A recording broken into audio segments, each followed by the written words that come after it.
Well, that was interesting, to say the least.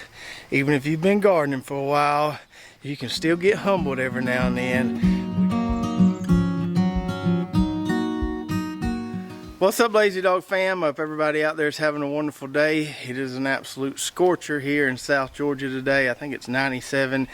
No telling what the humidity is, but the air just feels really thick. We're gonna make it through. We finally got some rain yesterday. In addition to that rain, we got a lot of wind. I want to show you a little bit of the damage we took from all that wind. And then we got to wrap up our tater experiment. We still have 2 rows of taters in the ground. It's hard to believe we still have taters growing at this point in the middle of June, but we do. So we need to check on those experiments with our Kennebecks and our German butterballs and see if we got any conclusive results there. So like I mentioned earlier, yesterday we finally got some rain. I don't know exactly how much. I quit measuring rain a couple months ago because we just weren't getting enough to measure it. But if I had to take a guess, it was probably around 2 inches or so. In addition to that rain, really strong winds, probably gusts 40 to 50 mile an hour. It was howling sometimes there. And I thought we were going to take a lot more damage than we did in the garden. Thankfully, not as much as I thought.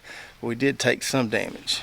So the one thing I was really worried about was the rest of this solstice sweet corn here. The second round of it is still maturing, not ready to harvest yet, and I surely didn't want this to blow down because with heavy ears on it, a lot of times it won't stand back up.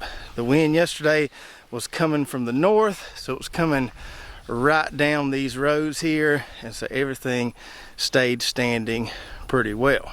But for our beautiful glass gem corn here that I showed you on the last video, it's a different story. We peek over the top here, we can see we got a lot of stalks that are blown down there. If we walk around to the other side of the plot here, we can see just how significant the damage was. So it was winds coming straight towards the camera there, really got them, and some heavy rain too didn't help because those leaves were heavy and loaded down with moisture. Now it looks a little bit better this afternoon than it looked yesterday after it stopped raining, so I'm hopeful that this will stand back up. I don't know if it will get back upright like some of those others are. We shall see. A little bit depressing, but I'm hopeful things are going to correct itself. And in a situation like this, there's really not much we could have done to prevent this from happening. That corn is planted thick in there so those plants can lean on one another. We've got it healed as high as we can heal it. You know, even the glass gem puts out all those suckers to help stabilize the plants. We just got wind in a bad spot, in a bad direction for this particular plot here.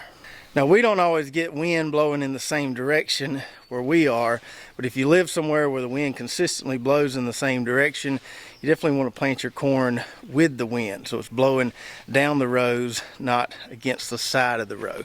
And you saw the differences between that sweet corn and this corn here. When it's blowing right at the side of the row, it can really do some damage.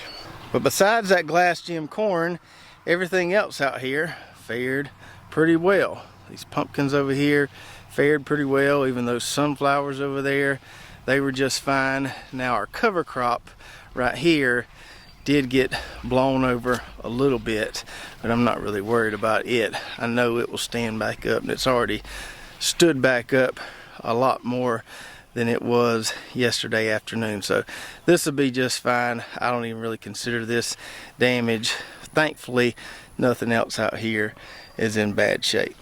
Now let's talk about this tater experiment behind me here. So several videos ago, we dug the red taters that were a part of this whole experimental section of this plot. And if you didn't catch that video, I'll put a card up here somewhere so you can go check that one out. But basically what we did with that experiment is we planted 15 row feet of whole taters, 15 row feet of cut taters, compared the yields there to see if there was any benefit to cutting seed taters as opposed to just planting whole taters. Now, I don't have the actual numbers in front of me. We do talk about them on that video I mentioned, but basically what we concluded from that red tater experiment is that yes, you will get more pounds of taters if you plant whole taters. But if you take into account the fact that you use less seed stock with the cut taters, then there's a payoff to actually cutting the taters. And so if you've got limited space and you're not having to buy seed taters, plant whole taters, if you've got plenty of space and you're worried about the cost of the seed taters, cut them up. So today we've got 2 more tater experiments for which we need to collect data. We've got one row where we compared whole taters versus cut taters on the Kennebec variety. So similar to what we did with the red taters, but we want to see if it differs from one variety to the next. And then the last row we got to do is a straw versus soil experiment. So we planted a whole row of German butterball potatoes. We split the row. We did one half growing in straw, the other half growing traditionally in soil like we normally do. Now, for whatever reason, both of these experimental rows took quite a bit longer to come up than all those taters that were on this part of the plot that we've already dug, already got that cleaned up. So these took a while to come up, but they ended up coming up pretty good. The plants look really good. But that's why they're still here in mid-June, but we're starting to see those signs of dieback that tell us, okay, we need to go ahead and harvest these things. And we might get some more rain this afternoon.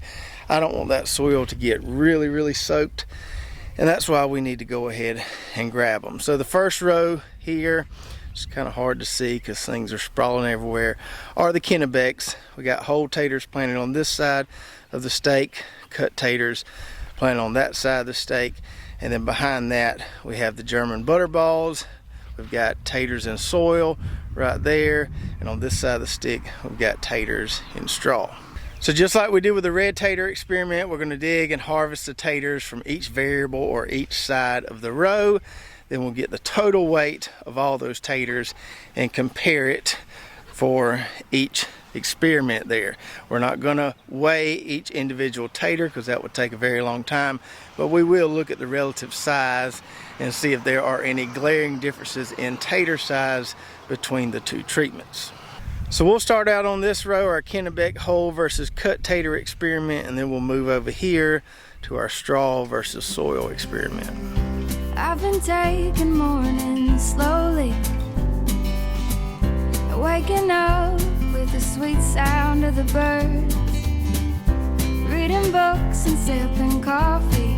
I forgot how much I love getting lost in words. Well, that was interesting to say the least. Even if you've been gardening for a while, you can still get humbled every now and then. We didn't get skunked, but we about as well got skunked. I don't know what happened here. As my grandpa would say, it's the beatingest thing I ever seen. That is a sorry yield of taters.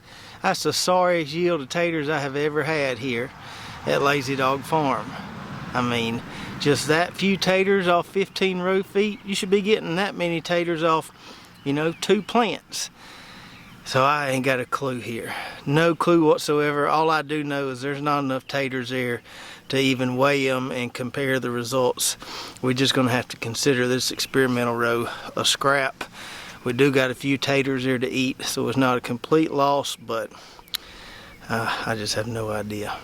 So we treated those Kennebec taters exactly the same as we did all our other tater rows. We fertilized them the same. We healed them the same. They're in the same soil, obviously. The only difference between them and the wood prairie taters is obviously the Kennebecs were from our own saved seed stock. The wood prairie taters we bought, but I don't think that's the reason, because the red taters with a good yield on those, and that was our own saved seed stock. So maybe it just wasn't the year for Kennebec down here. We've had good harvest of Kennebec in the past. Man, this year was awful. So I'm just going to dump all these in one bucket and we'll eat them. Certainly not going to replant any of these. I don't have much faith in my Kennebec seed stock at this point. There'll be some good groceries, but that's about it.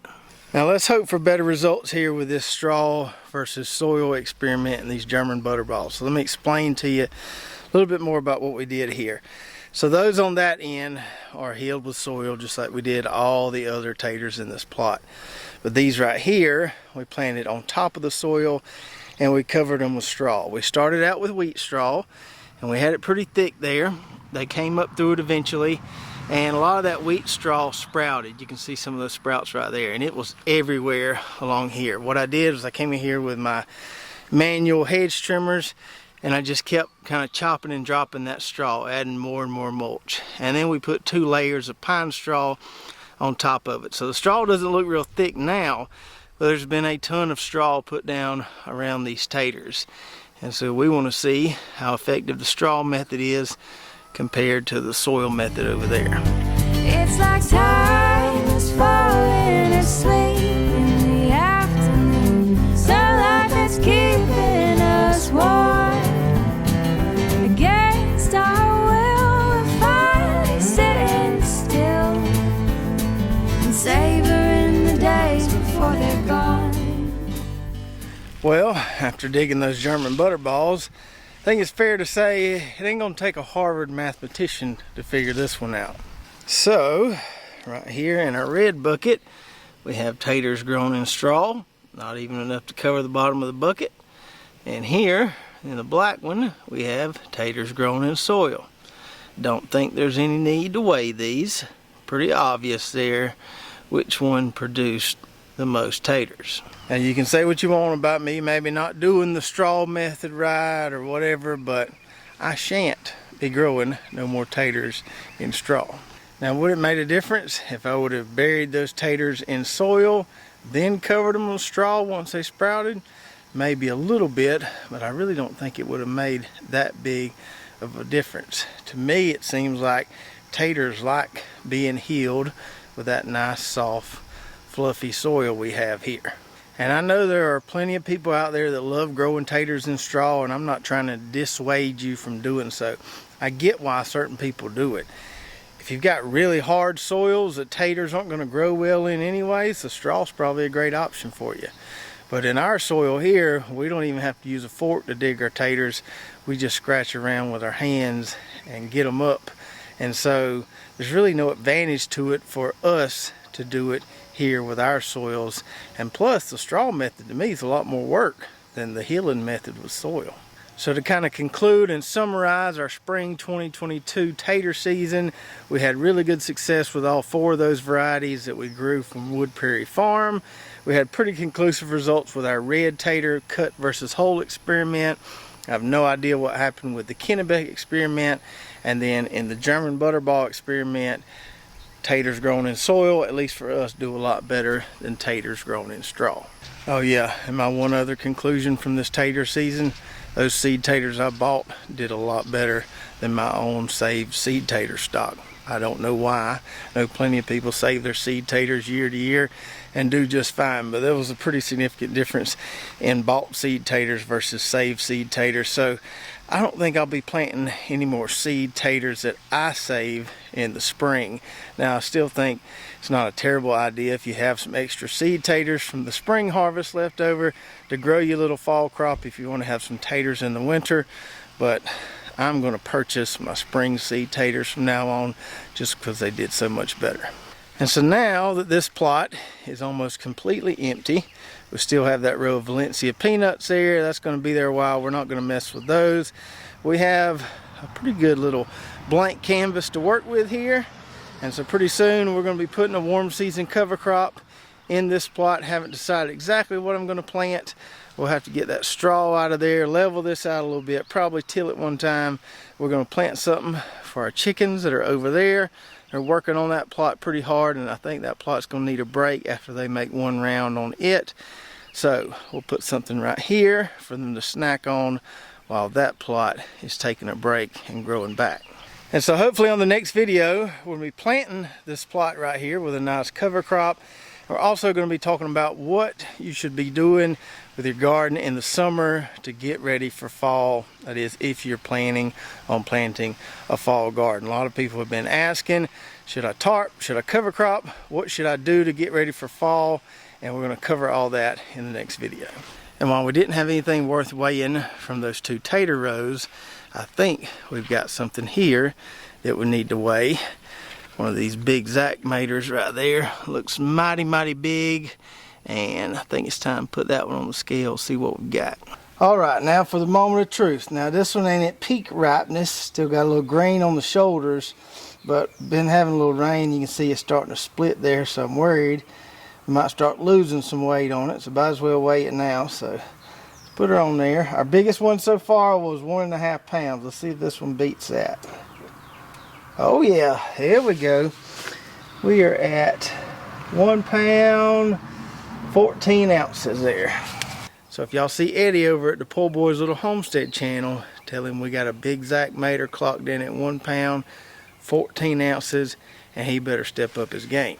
And if you want to play the big Mater game, all you got to do is grow a Kellogg's breakfast or a big Zach Mater, share a picture of it on social media, Facebook or Instagram, tag Lazy Dog Farm, use the hashtag Big Mater.